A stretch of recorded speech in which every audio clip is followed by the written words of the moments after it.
First boy was JD. We were together for approximately 2 years before he went home on parole. During those 2 years, we developed great feelings for one another. You know, he was like my shadow. Every way you seen me, you seen him. Um, we were best friends. It wasn't the relationship wasn't based on sex. You know, me fucking him in his ass. It was more than that. I cared deeply about him. I woke up.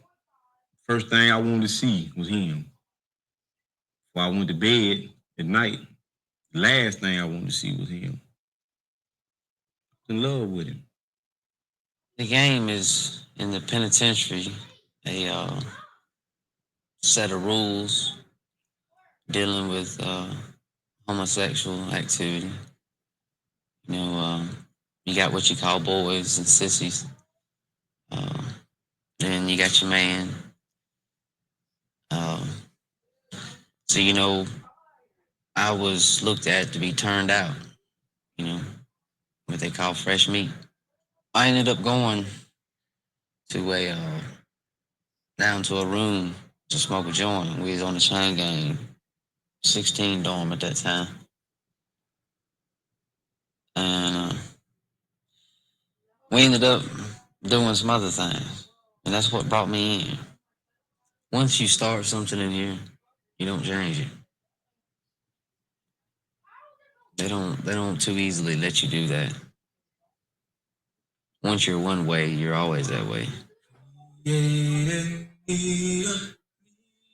Lean up, oh God,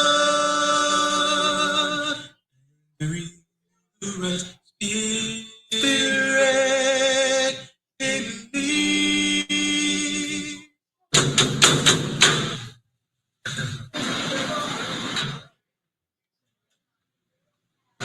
Alabama spends the lowest amount of money feeding inmates than any other state in the Southeast. Mississippi, Florida, Tennessee, Georgia. They spend 73 cents to feed people here. Now, 73 cents, you're not going to get a good, nutritious meal out of 73 cents. I don't care where you stand. This is a world within a world. You got everything under the sun here. You got homosexuality, run rampant. You've got gambling, you got gangs, you got everything. You know.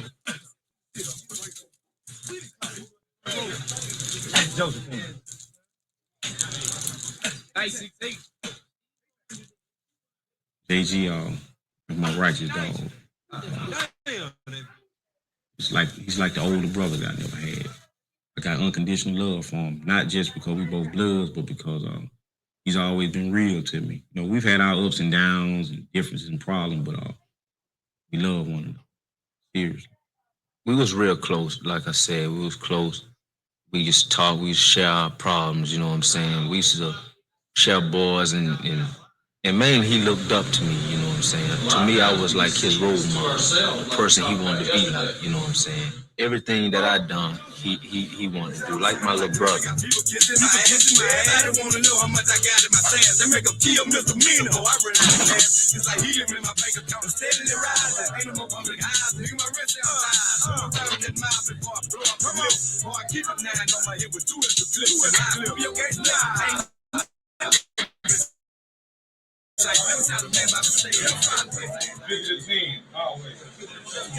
The hustling part is because people don't have any money. And, you know, there's no way to make money. This is how the game works. I ain't got no means of money. I got a box full of candy back there. Cookies, zoos, and wham-whams is what they call it. I'm going to loan it to another inmate. I'll let you get a pack of cookies for 2 packs back next week.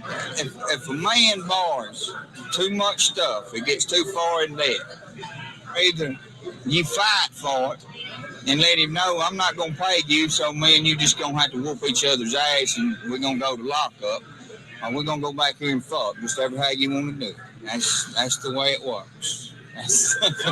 He might have borrowed 10 suits and ended up fucking out his ass the rest of his life while he's here on account of 10 suits.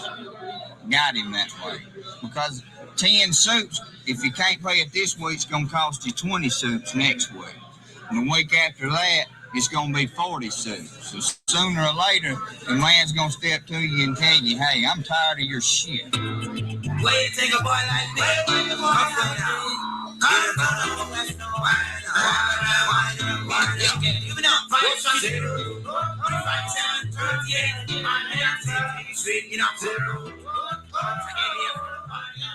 I basically met LAMARK Moore in 1996 or 97, one at Staten, and we were business partners. Okay, when I left and he left, we met up again here at Limestone in 2000.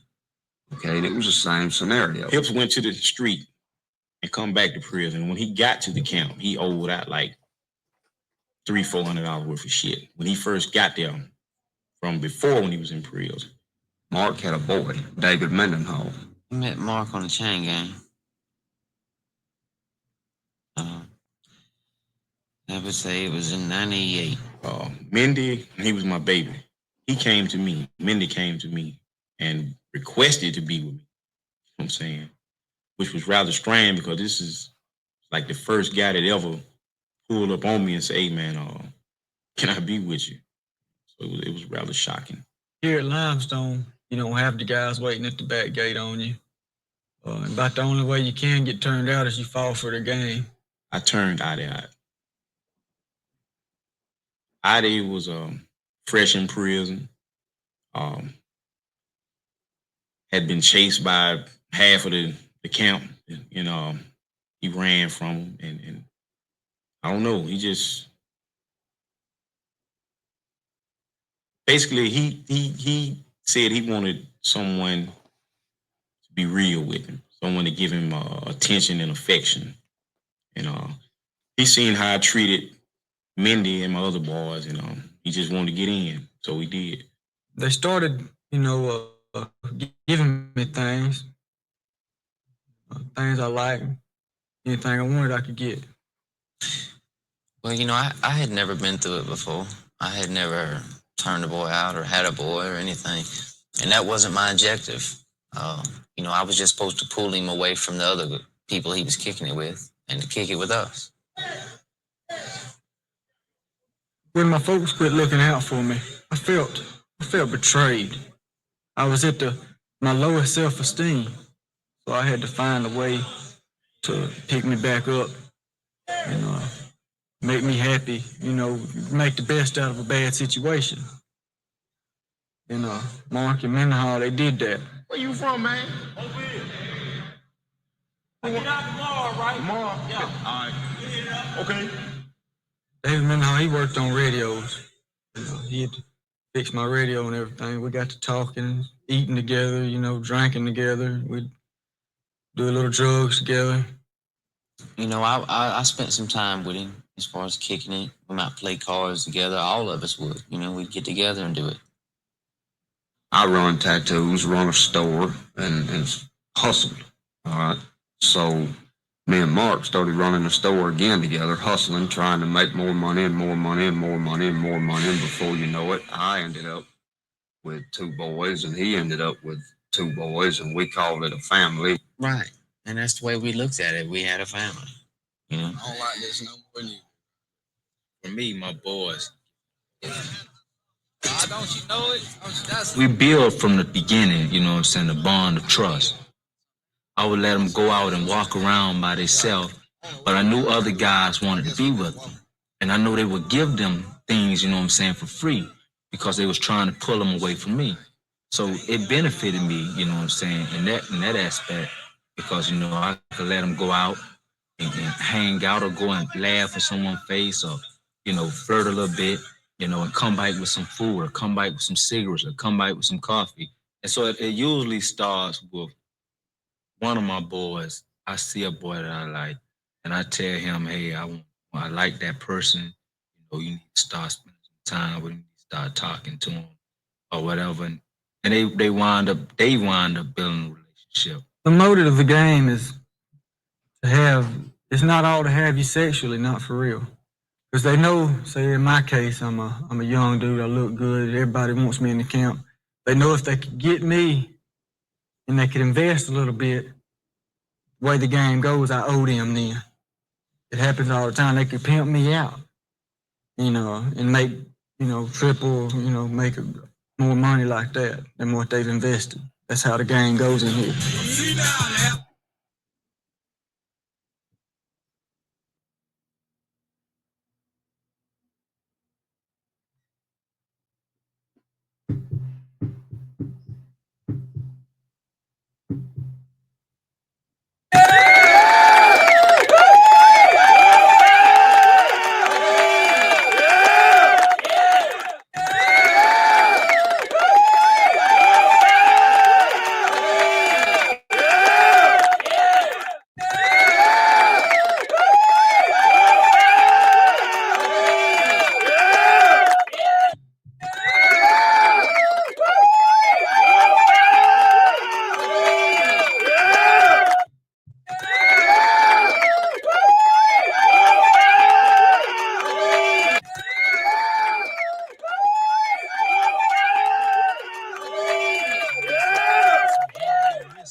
Until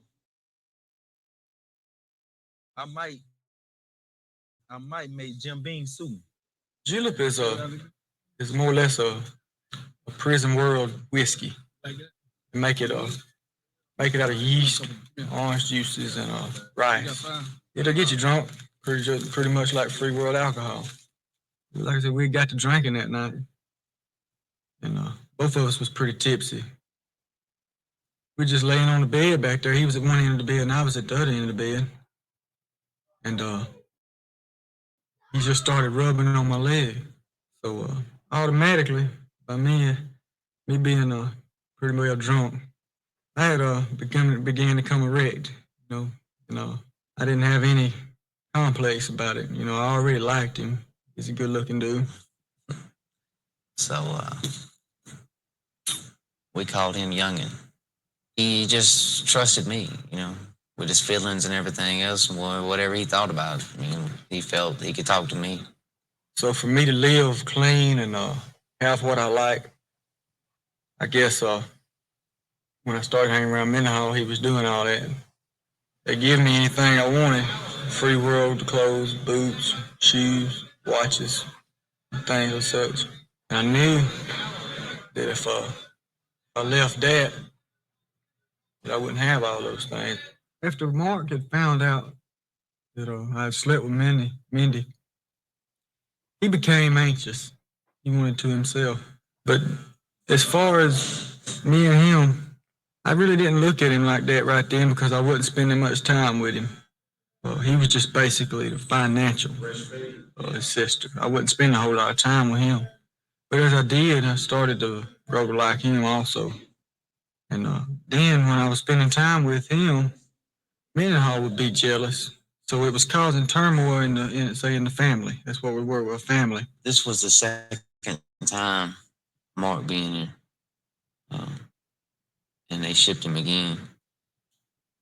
But whenever they shipped him, then that's whenever pretty much the responsibility landed on me to make sure they're all right and to make sure nobody messes with them. You got to, if you have to, die for him.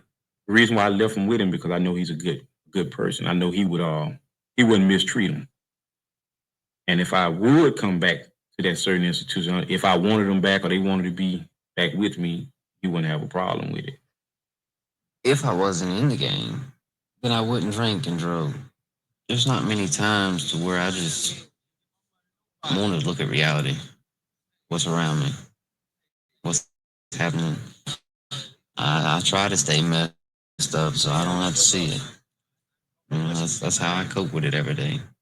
I got out of lockup, and I was trying to deal with it out of my feelings for Mindy. I was trying to deal with it, but he had changed.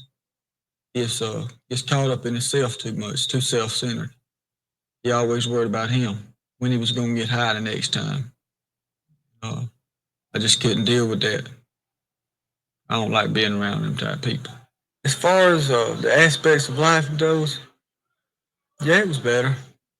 I could go to the barber and get a haircut anytime I wanted. It wouldn't have to take nothing with me. And then as far as the lock in my box, I didn't really have to because I didn't have to worry about anybody breaking in at all because they know that I was associated with Mark, so they wouldn't mess with that. Mark had a pretty good reputation around here. Well, I've used many different techniques to get a boy. Tricks, manipulation, boo game,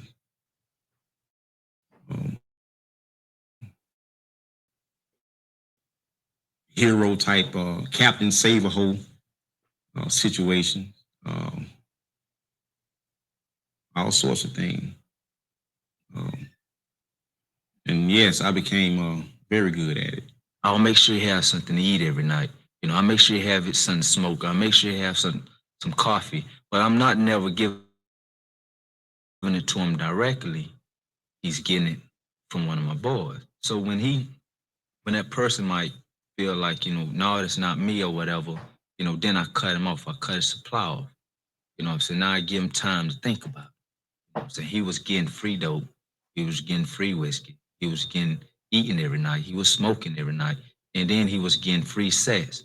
Now he don't get none of that no more. And to be able to get that, then this is what he got to do. Well, one of the first things they're going to throw up is the stuff they've given you. You know, you owe them for that. And then they kind of put the boo down with it, the boo game.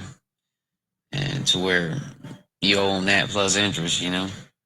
They try to get you in a bind. Telling you some gas, what you want to do? Y'all got me leaking and everything. I'm gonna let you get it. Bullshit. Put it all the cup back. Sonny, give me that think I'm just gonna buy your shit and then I ain't gonna taste it. You don't, hey, okay, you ain't gonna just be drinking the whiskey, right? That's all you getting now. What's up? It's gas, ain't it? It's sweet. No, you ain't Trying to finna sell rock us some me. bad water. I ain't You finna you an alcoholic, so it don't even matter. You just want to drink. You always about the big game, man. Ain't no robbing.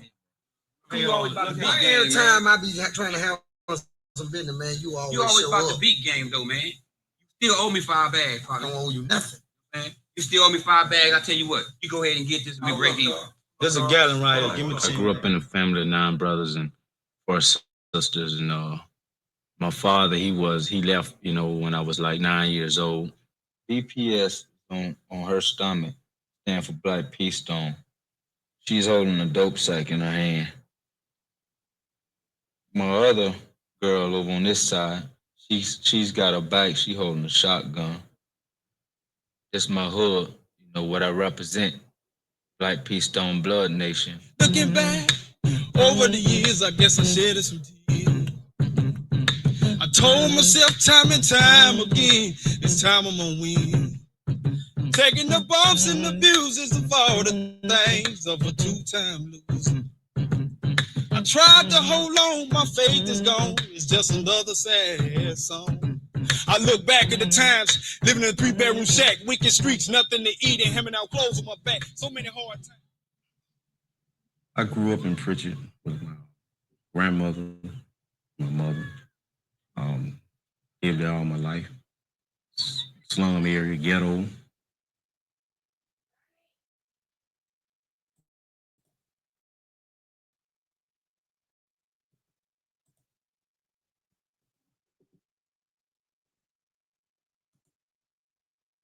Bees make the world go round. Meaning bloods make the world go round, in my opinion. I love blood with all my heart. I joined at a young age. It was more so like a family to me. You know what I'm saying? Because I didn't grow up with a father or uncles or nothing like that. No father figure. So I looked up to the bloods as like role model. He didn't like our lifestyle. He wasn't accustomed to taking or going by rules and all that. He just did it. He wanted to do just what he wanted to do. And he's not he wasn't around and got with the wrong crew, the wrong fellas. I guess he going to be part of the crowd.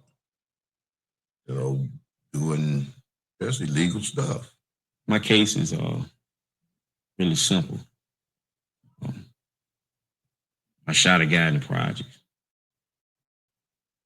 He was the opposite gang member. I got 20 years for it. I wouldn't know what a blood is or what. I've never dealt with gangs. You know, I was blind about all that. There was no man in the house was him growing up. So he was around a bunch of ladies. Mother signed him over to his great grandmother, and she had control of him. That boy never, not one weekend went by that he can't stay with me. That his great grandmama didn't call my house as soon as we got him to the house, and all kind of weird complaints and stuff. He needed to be back home. I had to actually take him back several times. Same time, he never gave him the chance to stay with him. It was always like they thought maybe somebody was gonna take him.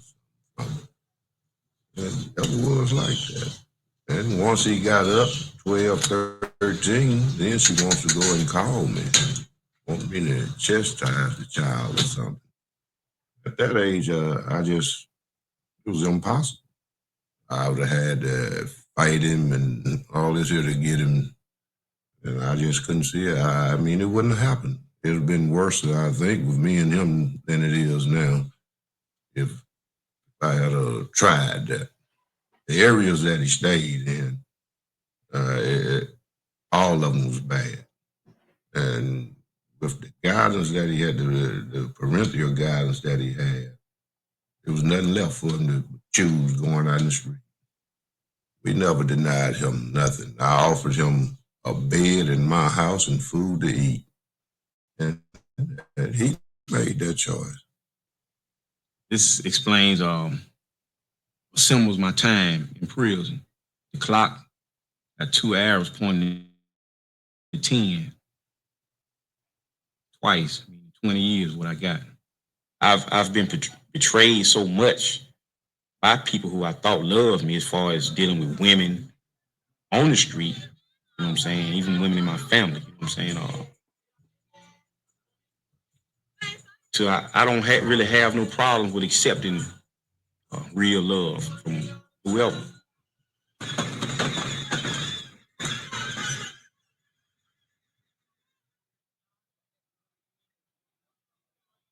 First time fuck some ass. Was, 10 Dawn.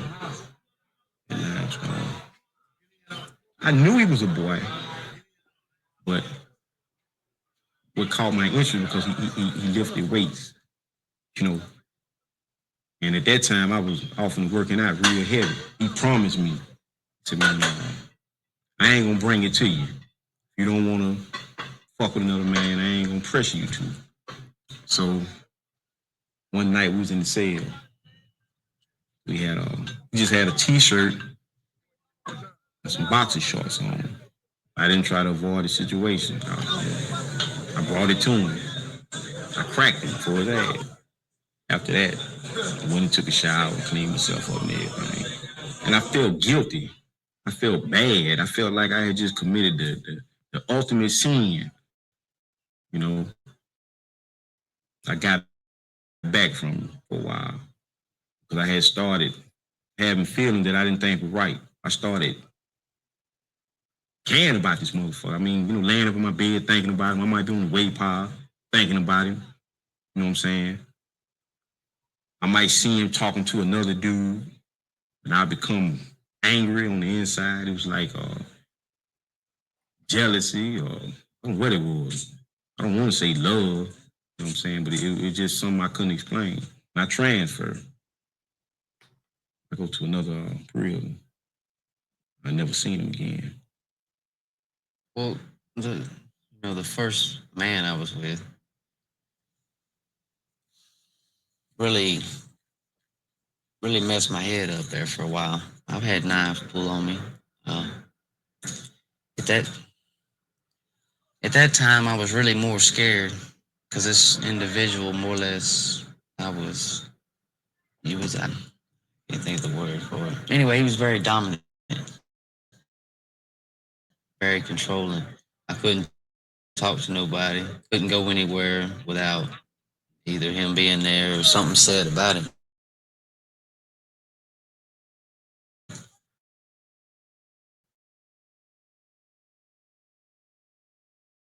anyway he brought it to me. Yeah, I cried. I definitely cried.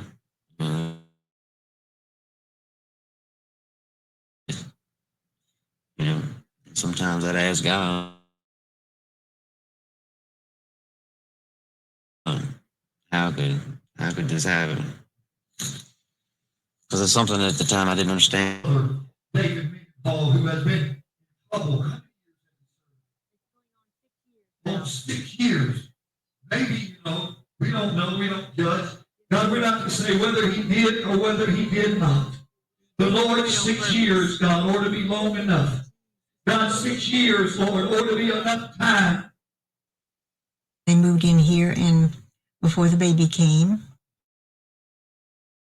And they had it furnished nice, and they had everything the baby could possibly want. The church dog gave him a beautiful shower, and everything seemed to be going great, but he would just work to death.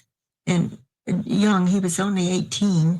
We believe in God and protection, and we prayed much, and they had churches, and everyone praying for him, and always they'd pray for him at church. If a baby would cry at church, start to cry, well, she'd hear David hand her over to him. When he gets up, well, he picked the baby up and got up. I guess he, with his back turned to the wall and only about a foot space between them. See, we had this bed sitting down inside of water bed, big frame, and he gets up on the back side and not very much space between him and the wall there.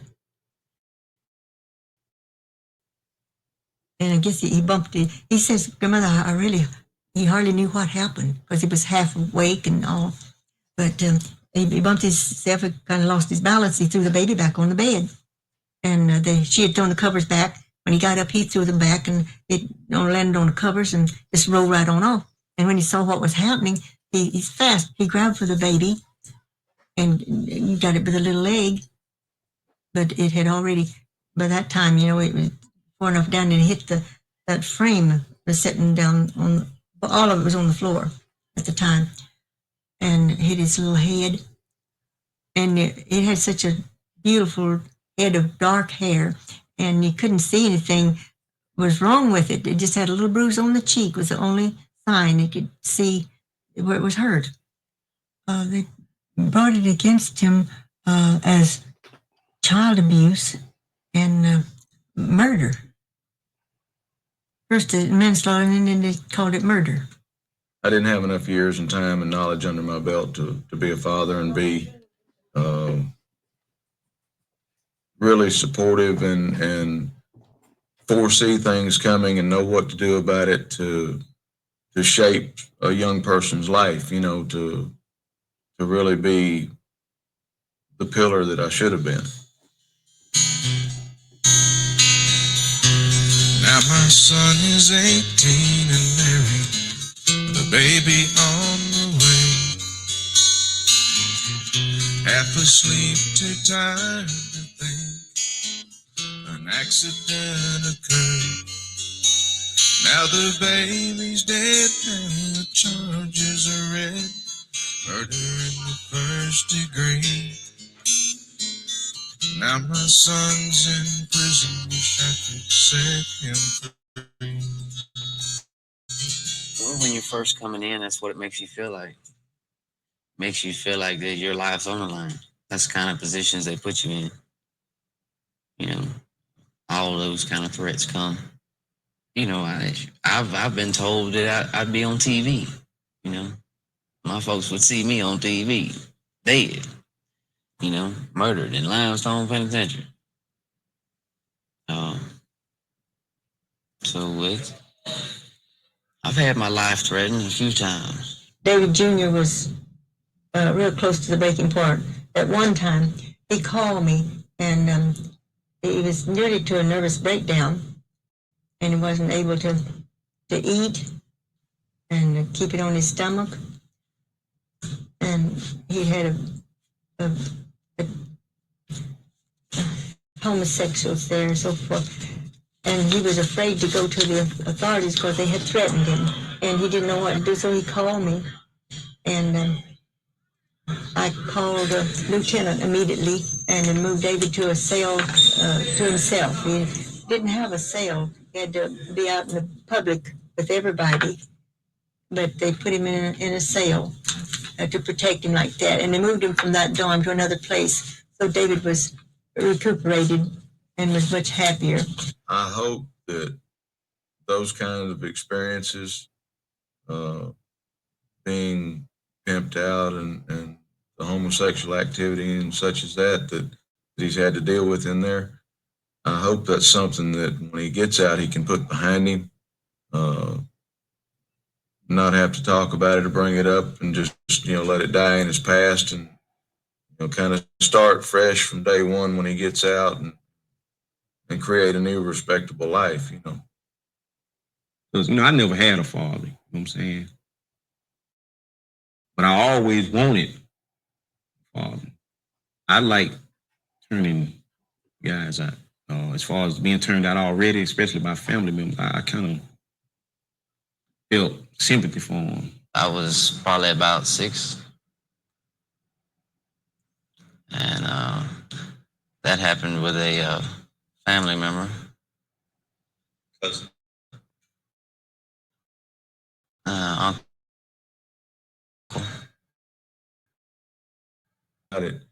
And I asked him, if Jimmy had been touching him or messing with him, like he shouldn't have been. And he said, yeah, he chases me around the room, stuff like that. So I had to believe at that point he was telling me the truth, but David didn't come to me with any request for me to do anything specifically to the situation. I mean, just imagine, man, you meeting a guy, you know what I'm saying? He's telling, hey, man, my father fucked me when I was 5 or 6 years old. You know what I'm saying? It kind of touched me because, see, I have a daughter. And, I just couldn't see doing nothing like that. It more so even made me want to be there for them. You know what I'm saying? Especially if they were a weaker guy in prison. Guys run over them and abuse them and dog them out. It made me want to step up, you know what I'm saying, and be like a shield for them. They might test you with horse playing, wrestling, you know what I'm saying? They might test you with little games like, just playing games like, let me feel on, they might say something like, let me feel on your pussy or whatever and see how he respond to it, you know what I'm saying? And they might try it anyway, do it and see what he do, you know what I'm saying, once they does that. If he don't show, you know what I'm saying, no real stand, then, you know what I'm saying, then they'll wind up, he'll wind up being a boy. If you go against, maybe what your man wants or however, then that's whenever you broke the rules. You went against it. And, there's always going to be, it's from the old school, there's severe consequences for that. Prisons in the South, a white guy pretty much has it hard. He'll be tested much quicker. Black inmate. There was this guy who was here before. He was a blood. And in Alabama, you know what I'm saying, a lot of places, you know what I'm saying, they don't believe in a white guy being a blood. I had feelings for him, lust, even at the time that he was still claiming to be a blood. But by us acknowledging him as a blood, I pushed that lust to the side. So for me to meet him, and he was already a member of Bloods, I felt like, well, hell, he had to show some type of heart. I put it like that. He had to been improved himself. So I accepted him. During this time, it was football season, and every motherfucking prison gonna watch football. So the captain And the lieutenant, they come around and do daily inspections of the whole dorm. So this guy in particular, he had painted a lot of satanic stuff on the wall inside one of the dorms here. They go off. I mean, they have a fit. Until we find out who vandalized his room, no football. Another blood comes to me, say, "Hey man, you know who put that shit in that room?" No, who? He tells me, he say, Blood did it, the little white boy. Like, what? Well, we stepped down on him. You know what I'm saying? Let him know how it's fucked up, because he put all us in a fucked up position to where if the dorm, someone in the dorm involves us, he can't be blood anymore. So we walk. I walk him around the prison compound. We talk. I basically let him know, you know what I'm saying, how I had felt betrayed by what he did. You know what I'm saying? And it was hard for me to deal with, it was hard for me to accept. Well, basically, I just made him feel guilty. I made him feel like he was obligated to me from that point on. He agreed with it. Me and truthfully, I seen that as an opening for me to move in and turn him out. I started to put my plan to making. I let him know that I want him to be with me. I let him know that I want to have sex with him. I let him know I want to lay with him. So I came over there to that dorm the next day, been drinking, smoking some reefer or whatever. And I go to my little brother's cell. Well, I call him my little brother, Mark. I go to his cell and he telling me, he running the whole story down to me what this person did. So after he run the whole story down to me, like I had his door, they have cells, I had his door cracked and I see him and I call him. I say, hey, I call him up there and he come up there. So when he get up in the cell, I'm really playing. I'm playing at first. I was playing it. I was playing at first. So I asked him, I said, man, you know what you did could have got a lot of people messed up. So he's like, yeah. I said, what if we rape you right now? How would you like that? He started crying and begging and pleading. You know what I'm saying? Mark, I don't want to be like this. I don't want to be gay. I don't want to. But at this time, you know what I'm saying, I'm out of control. I don't want to hear nothing. No talk. So my little brother, he jump up. Oh. I tell him to turn around. He turns, he moves slightly. I tell him to turn around again. He still doesn't want to turn all the way around. So I said, bitch, if I have to tell you to turn around one more time, I'm going to break your jaw. He turns around. He make him come out his clothes. First, he reluctant about coming out his clothes, so he slap him again. So when he slap him this time, he gonna come up out his clothes. He go to feeling on him. I squeeze his ass cheeks. 2 handfuls. He tenses up.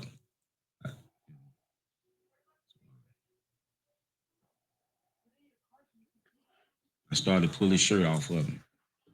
I give him the grease. I tell him to put some on his finger. Stick it in his ass and you know what I'm saying, kind of like fuck himself, to loosen himself up. Because I know he had never been penetrated before. It was his first time. And also, you know what I'm saying, that's an old penitentiary trick that I learned from some old convicts. If he screamed rape, you know what I'm saying, he had grease on his fingernail. So he greased his own self up. You know what I'm saying? I'm just going to basically lie and tell him I've been fucking him. He's been my boy. Hell, they going to buy it. You know what I'm saying? I'm gonna go to the extreme and get 4 or 5 other guys that lie and say I've been fucking him too, been taking care of him. He's been my boy. So I get the grease. I grease my penis up. And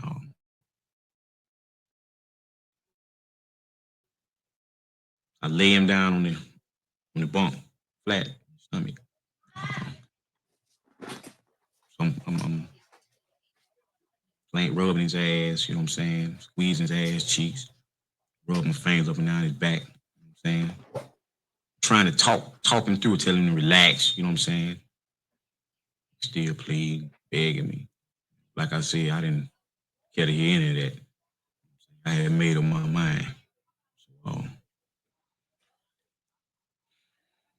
I go to fucking him, you know what I'm saying? Slowly at first, you know what I'm saying? To try to loosen him up. He's groaning and, you know what I'm saying, moaning and telling me how it hurts. So, you know, I bag out a little bit, just tell him to relax, breathe, you know what I'm saying? I'm fucking. At this time, my partner, my dog, he at the door. You know what I'm saying? He's standing in front of the cell. He's like, man, come on, man, goddamn. Hurry up, man. I want to get straight too. I said, well, come on. I get up off of him. He greases himself up. He shows him no mercy. He fucks him for real. Since I had to tell him, hold up, man, you know, slow down, chill out, man. You know what I'm saying? You don't want to hurt him for real. You know what I'm saying? And you have to go to the hospital, and you know what I'm saying? He's gonna automatically have to say what happened. You know what I'm saying? So He have sex with him first. Then I have sex with him. Then he have sex with him. I have sex with him. Then he have sex with him. And then that was the end of it. After this, you know, he finishes, whatever. Yeah. Boy gets on the shit jacket. You know what I'm saying? Use the restroom. Well, I fuck him. He, you know, cleans himself up or whatever. He's back on the bed, so I gonna finish up. He said, I didn't finish it first. You know what I'm saying? So I fuck him. I come off. I get my due. Next day, you know what I'm saying? He goes to SEG. Prison, that's lockup. So I'm like, in my heart, I'm like, damn, we through. We done got us a rape case. But now he doesn't tell the folk that he was raped or had been penetrated or nothing. He tells the people that he was assaulted by some other inmates who he couldn't identify. So they place him in segregation. Me and my partner, we go to the lieutenant who put him in SEG, and we explain the situation as far as he was a member of our gang and we beat him out. And he didn't want to tell them who beat him up because he didn't want to bring our names into anything else. You know what I'm saying? And we explained to him that we felt like it was best that he be out the gang. The lieutenant, he bought it. He got the officer to bring the white guy over there to the sheriff office. While me, matter of fact, he called several other bloods up there to verify the story. So he asked him, he said, son, is this true, what they're saying? So he told him, he said, yeah. But you could definitely see it in his eyes, you know what I'm saying, that it was something else. But I guess his pride or whatever, he didn't want to let him know he had been fucked. So Lieutenant said, son, I'm going to let you out of SEG, but I'm not going to let you out today. I'm going to let you out Monday, Friday. And when he go to lockup, Mark sending him all kind of cigarettes and making sure he got everything he need in lockup, making sure he got his cosmetic, making sure he got something to smoke, making sure he got coffee, making sure he got food, because in lockup you can't have all these things. Monday come around, he gets out of SEG. I see him. When I see him, he said he's in the Bible. He wants to live for God. By my grandmother raising me, or tried to raise me in a Christian environment. You know, I believe in God. I'm not gonna never go against God. So I told him, I said, hey man, I understand that. But in my mind, I truly wanted him to be with me. saying? But see, if you're gonna live for God, I respect that. And I say, hey man, whatever you need me or anything, you know what I'm saying, I'll be there for you. Okay, so cool. About a week goes by, he goes and get baptized in the chapel inside the grills and all this and that. Right? He's going to church. After about 2 weeks go by, I see he slacked up from going to church. He's hanging with other guys that they fuck ass. They smoke dope. He running tattoos. You know, I mean, if you're a Christian person or any type of person of a religion, you know what I'm saying, you don't hang around these type of people. You know what I'm saying, dealing with these type of activities. And the bitch was just fronting to try to get away from me. You know what I'm saying? Now, if he wanted to live for God, I could accept that and respect that. You know what I'm saying? But to use God to try to get from up under me and get away from what I wanted, you know what I'm saying, I couldn't accept that. So I seen him. He's laying out on the grass by the dormitory. I call him. I go off on him. I snap on him. Bitch, you know what I'm saying? I know this, I know that. I put everything all on the glass, on the table. I let him know about the joint he smoked because the dope come from me. After that, I say, you got two choices. You can either be with me or you can go pack your shit and go tell them folks to lock you up. You go back to lock up. So he looks at me. He said, man, I ain't got no problem with being with you. We hook up, you know what I'm saying? Everything was lovey-dovey. You know what I'm saying? Relationship was gravy, all good. I transferred.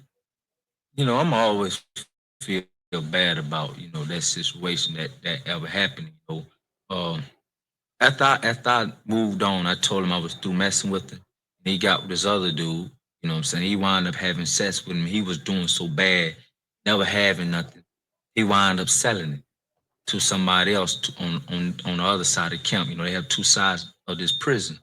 So he wound up selling to another dude, and that dude wound up selling to another dude, you know, and he just wound up, you know, going down through that because he was with all these different dudes, and these dudes was treating him different. Some of them were making him trick, you know what I'm saying? And he was doing different things, and all this, what he was going through was a result because nobody messed with him. He was a blood. He just went crazy. He just went to sleeping with different guys. I mean, just tossing the ass up. Everything he did after that wasn't his choice. It was the man making the choice for him. This is what you're gonna do. You're gonna go out here and trick. You're gonna go and make some money. If I don't want you no more, now I'm gonna sell you to him. You know what I'm saying? So he didn't. Everything about his life, you know, when he first came to prison, just changed. In other words, yeah, you can say I fucked his life up. If he stayed gone for 5-6 years or whatever, if he ever come back to prison and there's someone in prison that remember him from then, he will always be a boy. It bothered me at times. I've even wrote him letters to apologize.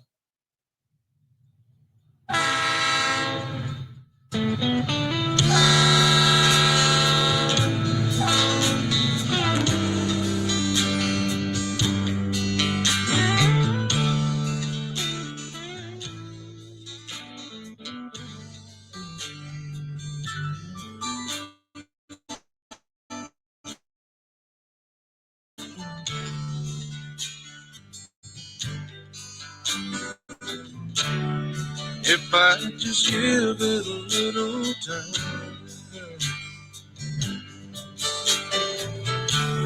every now and then, I think you're right.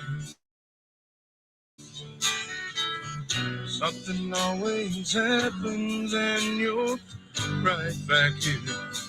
Big as life.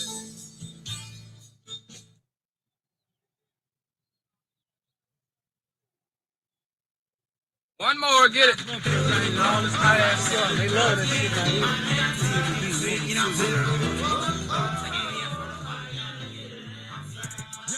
See, now is my name, I'm dipping hoes in my game. My flex come over Alabama, is the state that I claim. When the niggas back here, and the hoes so blaze. We touch it like a spade, we blowing it like grenades. Yeah, pounds and pearls, when the motor triple D, can the green.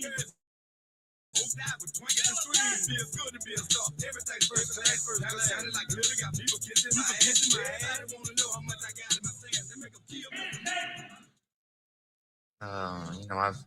I felt shame, embarrassed, all that. You learn to deal with it, and you learn to overcome a lot of it. Because you hear it every day in here. People gonna jank with you. Some of them gonna be serious, and some of them gonna be playing. But it's gonna happen every day. So after a while, you get used to it.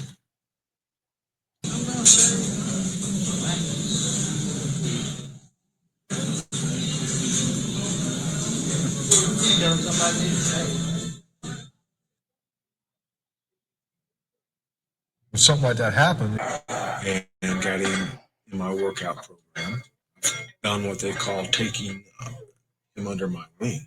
If he needs something, you see, I'm not a daddy. I'm doing this from my heart. I'm doing this for him. Let's go. Next man.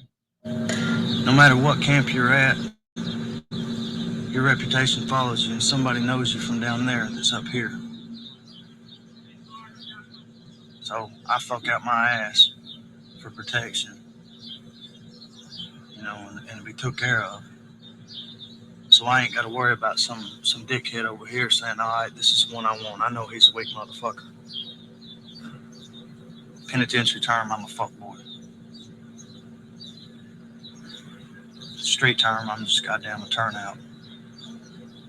For a boy to leave me, or the person I was with leave me, you know what I'm saying? They had to give me back everything that I ever gave them. You know what I'm saying? If they couldn't give me back what belonged to me, then I was gonna sell them, or they wasn't going anywhere until I got my money. You're gonna meet thousands of people, and especially if you're a boy or sissy, everybody knows you. Everybody. The whole camp, if your name's said, they know who it is. So that's gonna go with you wherever. Just another day that the Lord has